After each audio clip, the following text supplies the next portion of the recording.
बुद्धं नमामि, धम्मं नमामि, संघं नमामि।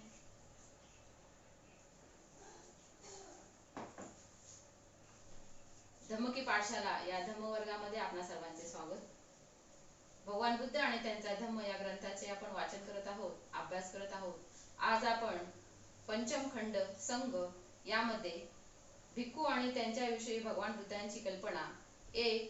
भिक्खू कसा असावा या संबंधी बुद्धाची कल्पना, 2. भिक्खू आणि तपस्वी, 3. भिक्खू आणि ब्राह्मण, 4. भिक्खू आणि उपासक। 1. भिक्खू कसा असावा या संबंधी बुद्धाची कल्पना।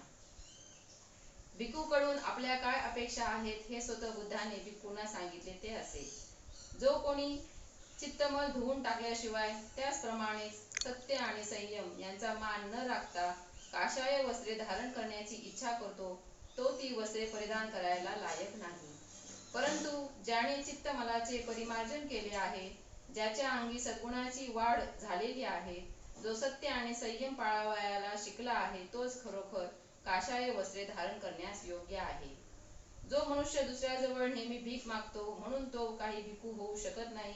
जो धम्माचे पालन करतो तोच भिक्खू होय, केवळ भिक्षा मागणारा भिक्खू ठरत नाही। ज्याला दुष्टपणा स्पर्श करीत नाही, जो अविचारी आहे, जो सावधपणे जगात परिभ्रमण करतो, तोच खरोखर भिक्खू होय।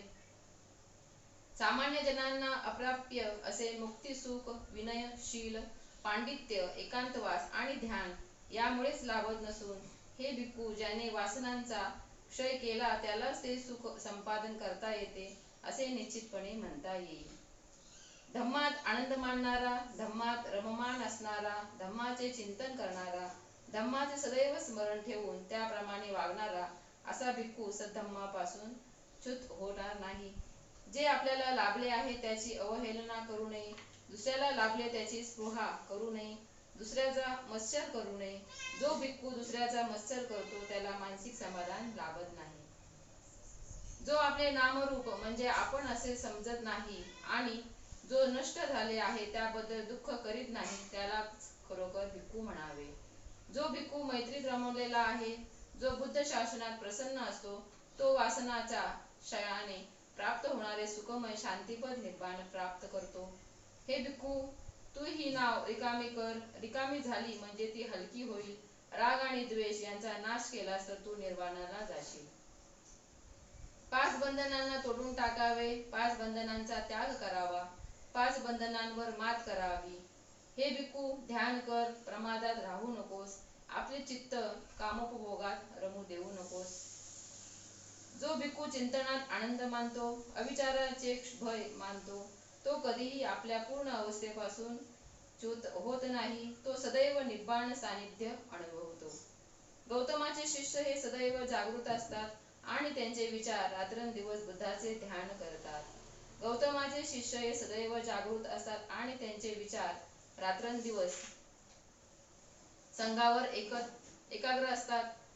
गौतमाचे शिष्य हे सदैव जागृत असतात आणि त्यांचे विचार धम्माचे ध्यान रात्रंदिवस करतात। गौतमाचे शिष्य सदैव जागृत असतात आणि त्यांचे विचार स्वशरीराच्या सर्व क्रियांचे रात्रंदिवस ध्यान करतात। गौतमाचे शिष्य सदैव जागृत असतात आणि त्यांचे मन रात्रंदिवस करुणेत समाधान मानते। गौतमाचे शिष्य सदैव जागृत असतात, त्यांचे मन रात्रंदिवस चिंतनात आनंद मानते। संसार त्याग बिकट आहे, संसार भोग बिकट आहे, विहारवास बिकट आहे, गृहवास दुःखदायक आहे। समाजाबरोबर एकत्र राहणे आणि सर्व गोष्टी त्यांच्या बरोबर समानतेने सेवणे हे दुःखकर आहे। परिभ्रमण करणाऱ्या भिक्खू समोर दुःखच वाढवून ठेवलेले आहे। ज्याच्या ठिकाणी धम्म, श्रद्धा आहे, शील आणि यश यांनी जो ऐश्वर्यात आहे, तो कुठेही गेला तरी सर्वत्र पूजनीय ठरतो। तथागत सांगतात, गौतमाचे जे शिष्य आहेत, भिक्खू संघ जो आहे, तो सदैव बुद्धाच्या, धम्माच्या आणि संघाच्या ध्यानामध्ये रात्रंदिवस असतो। 2. भिक्खू आणि तपस्वी। भिक्खू म्हणजे तपस्वी काय याचे उत्तर नाही असे आहे। स्वतः भगवंतांनीच निग्रोध या नावाच्या परिव्राजकाबरोबर झालेल्या संवादात या प्रश्नाचे नकारात्मक उत्तर दिलेले आहे। 3. भिक्खू आणि ब्राह्मण. भिक्खू आणि ब्राह्मण हे एकच काय, या प्रश्नाचे उत्तर नकारार्थी आहे. या विषयावरील चर्चा करताना कोणत्याही एका ठिकाणी झालेली नाही, ती सर्वत्र विखुरलेली आहे. परंतु भिक्खू आणि ब्राह्मण यामधील भेद सारांश रूपाने असे देता येईल. ब्राह्मण हा पुरोहित असतो. जन्म, विवाह, मृत्यू यांचे आनुषंगिक संस्कार करणे हे त्याचे मुख्य कार्य आहे. माणसाला जन्मजात पाप चिकटलेले असते आणि त्याचे विधिपूर्वक प्रक्षालन करणे आवश्यक आहे. या कल्पनांमुळे, त्याचप्रमाणे ईश्वर आणि आत्मा या सिद्धांतावरील श्रद्धेमुळे हे संस्कार आवश्यक ठरले. या संस्कारासाठी पुरोहिताची आवश्यकता आहे. उलटपक्षी भिक्खू हा जन्मजात पाप, ईश्वर, आत्मा यावर विश्वास ठेवीत नाही. यामुळे संस्कारांचे कारणच उरत नाही. म्हणून भिक्खू हा पुरोहित होत नाही. भिक्खू हा जन्माने ब्राह्मण असतो.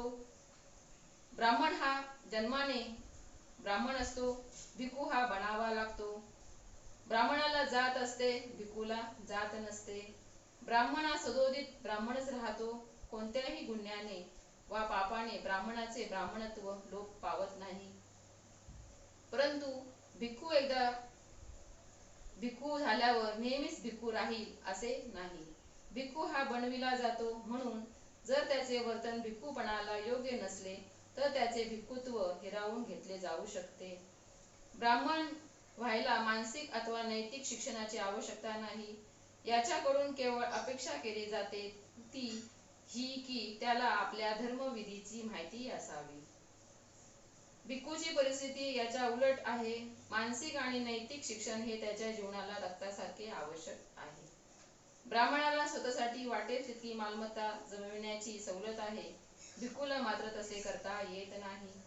या दोहोंतील भेद लहान सहान नाही. मालमत्ता ही माणसाच्या मानसिक आणि नैतिक स्वातंत्र्याला मर्यादा घालून त्याच्या आचारविचारांना नियंत्रित करते. ती आचारविचारांमध्ये संघर्ष निर्माण करते.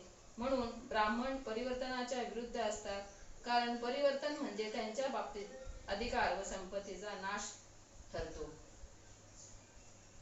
भिक्खू हा संपत्ती रहित असल्याने तो मानसिक व नैतिक दृष्ट्या स्वतंत्र असतो. प्रामाणिकपणा आणि सच्चिल यांच्या आड स्वार्थी हेतू त्याच्या बाबतीत तरी येऊ शकत नाही. ब्राह्मणी जात असली तरी प्रत्येक ब्राह्मणी स्वतंत्र व्यक्ती आहे. कोणत्याही धार्मिक संघटनेच्या नियमांचे तो बांधलेला नाही. आपले नियमन तो आपण स्वतःच करणारा. आपल्या जातीशी तो ज्या सामान्य हितसंबंधांनी बांधलेला आहे ती हिते अगदी भौतिक असतात. उलटपक्षी भिक्खू हा सदैव संघाचा एक घटक असतो. संघाचा घटक असल्याशिवाय कोणी भिक्खू असू शकेल हे शक्य नाही. भिक्खू हा स्वतःचे नियम स्वतःसारखे करीत नसून तो संघाने नियंत्रित असतो. संघ ही एक आध्यात्मिक संघटना आहे. अशा प्रकारे तथागतांनी भिक्खू आणि ब्राह्मण यामध्ये भेद केला आहे. 4. भिक्खू आणि उपासक. धम्मामध्ये भिक्खूचा धम्म आणि उपासकांचा धम्म यात विशेष भेद करण्यात आला आहे. भिक्खू हा ब्रह्मचर्याचा बांधलेला आहे. ही गोष्ट उपासकाची नाही. त्याला लग्न करता येते. भिक्खूला घर अथवा कुटुंब असू शकत नाही. याच्या उलट उपासकाला घर आणि कुटुंब असू शकते. भिक्खूला मालमत्ता बाळगता येत नाही. उपासकाला ती ठेवता येते. भिक्खूला हत्या न करण्याचा निर्बंध आहे. उपासकाला तसा निर्बंध नाही. पंचशिलाचा नियम दोघांनाही पाळावयाचे असतात, परंतु भिक्खूला ते प्रतिज्ञारूप असतात. ते मोडल्यास तो शिक्षेस पात्र होतो. उपासकाच्या बाबतीत ते पाळण्याजोगे नियम या स्वरूपाचे असतात. पंचशिलांचे परिपालन हे भिक्खूच्या बाबतीत सक्तीचे असते. उपासकाच्या बाबतीत ते त्याच्या इच्छेवर अवलंबून असते. भगवंतांनी असा भेद का केला असावा? काहीतरी सबळ कारण असल्याशिवाय ते असा भेद करणार नाही. भगवंतांनी त्या भेदाचे कारण कुठेही स्पष्ट केलेले नसल्यामुळे ते तर्काने जाणावे लागते. काहीही असले तरी ते कारण जाणणे आवश्यक आहे. आपल्या धम्माच्या सहाय्याने इहलोकी सदाचरणाचे राज्य स्थापन करावे असा भगवंतांचा उद्देश होता, यात शंका नाही. म्हणूनच तर भगवंतांनी आपला धम्म भिक्खू आणि उपासक असा भेद न करता सर्वांना शिकविला. तथागतांनी भिक्खू आणि उपासक यामध्ये भेद न करता आपला धम्म जो आहे तो सर्वांसाठी शिकविला. परंतु भगवंतांना माहित होते की सामान्य माणसाला केवळ धम्म शिकविल्याने सदाचरणावर आधारलेला आदर्श समाज निर्माण होणे शक्य नाही. आदर्श हा व्यवहार असला पाहिजे. एवढेच नव्हे तर तो व्यवहार कसा आहे हे उदाहरणार्थाने यथार्थ पटविले पाहिजे. तेव्हाच लोक त्याच्यासाठी झटतात आणि तो कृतीत उतरविण्याचा प्रयत्न करतात. ही अशी झटण्याची वृत्ती निर्माण करण्यासाठी आणि सामान्य माणसाला हा आदर्श अव्यवहार्य नसून व्यवहार्य आहे हे पटविण्यासाठी त्या आदर्शानुसार वर्तन ठेवणाऱ्या समाजाचे चित्र सामान्य माणसापुढे ठेवणे आवश्यक आहे. संघ म्हणजे भगवंतांनी शिकविलेल्या धम्माचे आचरण करणाऱ्या समाजाचा नमुना आहे. म्हणूनच भगवंतांनी भिक्खू आणि उपासक यामध्ये भेद केला आहे. भिक्खू म्हणजे बुद्धाचा आदर्श, समाजाचा मार्ग दाखविणारा प्रकाश आणि शक्यतो त्या भिक्खूच्या पावलावर पाऊल ठेवून जाणे हे उपासकाचे काम आहे. दुसऱ्या एका प्रश्नाचे उत्तर देणे आवश्यक आहे आणि तो प्रश्न म्हणजे भिक्खूचे कार्य काय. भिक्खूने केवळ व्यक्तिगत साधनेला वाहून घ्यावयाचे की त्याने लोकांना मार्गदर्शन करून त्यांची सेवा करावयाची. दोन्ही कार्ये ही भिक्खूने केली पाहिजे. व्यक्तिगत साधनेशिवाय तो मार्गदर्शनास लायक ठरत नाही.